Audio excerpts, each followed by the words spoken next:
የሀገራችንን አርቲስቶች እየጨረሰው አደገኛውና ገዳይ የሆነው በሽታ ልነግራችሁ ነው።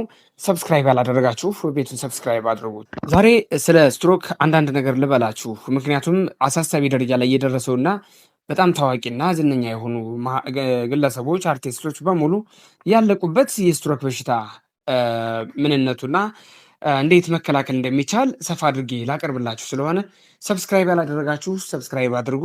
እንዲሁም ደግሞ ቪዲዮውን እስከ መጨረሻ ድረስ አይታችሁ ሀሳብና አስተያየት ካላችሁ ሀሳባችሁን እንድታስቀምጡ አሳስባችኋለሁ።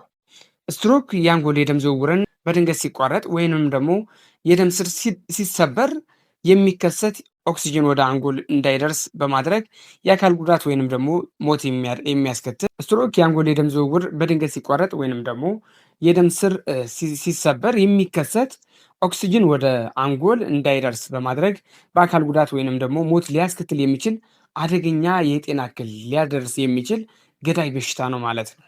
ዋና ዋና ምልክቶቹ እንዲሁም ደግሞ የስትሮክ አደገኛ መንስኤዎች፣ መከላከያ መንገዶች እና ምን አይነት ሕክምና ይደረግለታል የሚለውን የማቀርብላችሁ ይሆናል ማለት ነው። በዚህ ቪዲዮ አቀርብላችኋለሁ።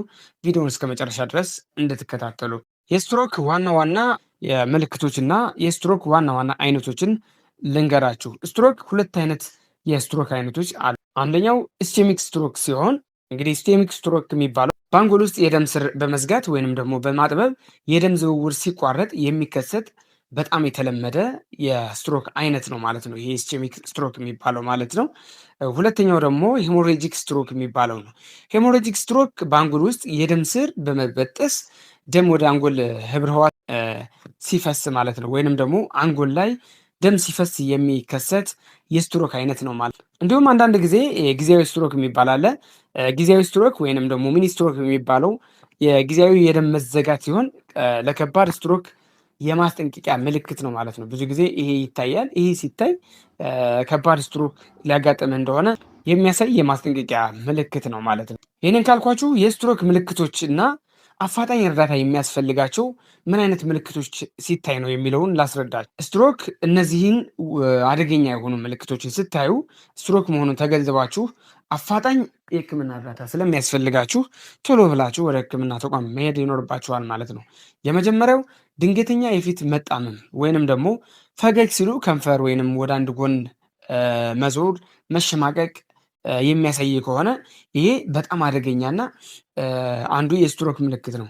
ሁለተኛው እጅ ወይንም እግር መዛል፣ መደንዘዝ፣ በተለይ ደግሞ በአንድ የሰውነት ክፍል ላይ እንደዚህ የእጅ የእግር የመጣመም የመዛል ምልክት የምታዩ ከሆነ ይሄም የስትሮክ ምልክት። ሶስተኛው የመናገር መቸገር፣ አፍ መተሳሰር ወይንም ደግሞ ንግግርን ማሽኮርመም አይነት ምልክት የምታዩ ከሆነ ይህም አደገኛ ስትሮክ ምልክት ነው ማለት ነው። አራተኛ ድንገተኛ ከፍተኛ ራስ ምታት፣ ማዞር ወይንም ደግሞ ሚዛንን መሳት የሚያስከትል ህመም ከተሰማችሁ ይህም የስትሮክ ምልክት ሊሆን ይችላል ማለት ነው።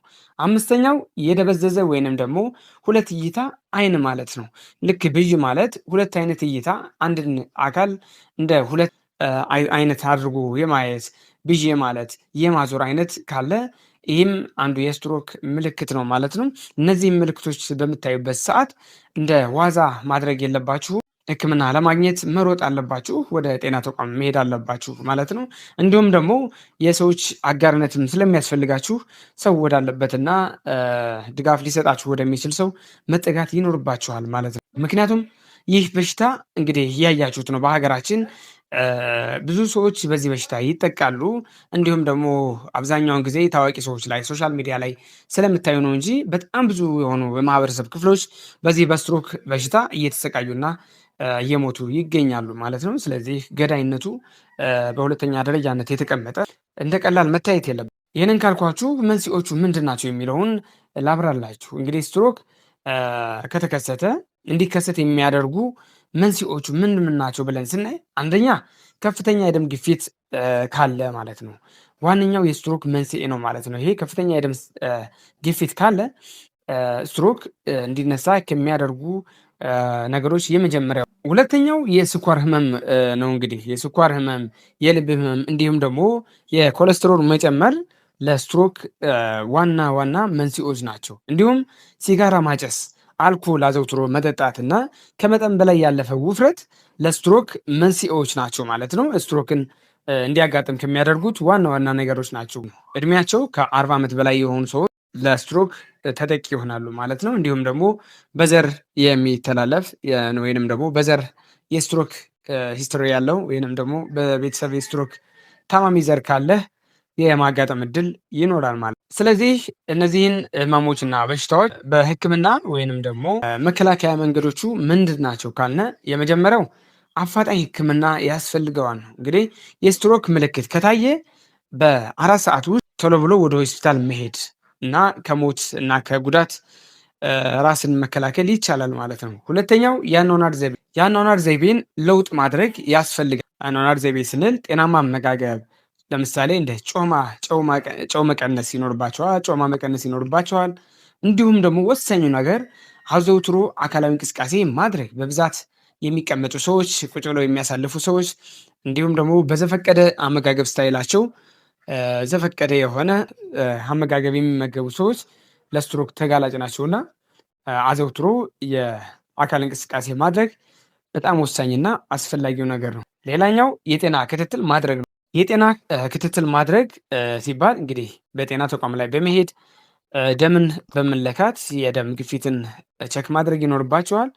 እንዲሁም ደግሞ የስኳርና ሌላ ተያያዥ ህመሞችን ለማረጋገጥ ይመቻል። እንዲሁም ደግሞ አስፈላጊውን መድኃኒት እንድትጀምሩ ስለሚያደርጋችሁ ይህንን ማድረግ ወሳኝ ነገር ነው ማለት ነው። ስለዚህ ስትሮክ ምልክቶች ከታዩ በአቅራቢያችሁ ወደሚገኝ የጤና ተቋም ቶሎ መሄድ ይኖርባችኋል። እንደ ሌላው የበሽታ አይነት ለተወሰነ ጊዜ 1 ቀን 2 ቀን ይጠብቀኛል ብሎ መገመትና መጠበቅ ተገቢ ስላልሆነ ቶሎ ብሎ ወደ ጤና ተቋም መሄድ ይኖርባችኋል። ቤተሰብ ሰብስክራይብ ያላደረጋችሁ ቪዲዮ ከማለቁ በፊት ላስታውሳችሁ ብዬ ነው። ሰብስክራይብ አድርጉ። እንዲሁም ደግሞ ላይክ እና ሼር በማድረግ ተደራሽ አድርጉ ማለት ነው። ጥያቄ ካላችሁም ኮሜንት መስጫው ላይ ጥያቄያችሁን በማስቀመጥ የምመልስላችሁ ይሆናል። ስለዚህ እነዚህን ምልክቶች በምታዩበት ሰዓት ቶሎ ብላችሁ ጤና ተቋም መሄድ ይኖርባችኋል። ለማስታወስ ያክል ድንገተኛ የፊት መደንዘዝ፣ በክንድ ወይንም በእግር ላይ ደግሞ በተለያየ የሰውነት ክፍል ላይ ህመም የሚሰማችሁ ከሆነ፣ ድንገተኛ ግራ መጋባት ስሜት የሚሰማችሁ ከሆነ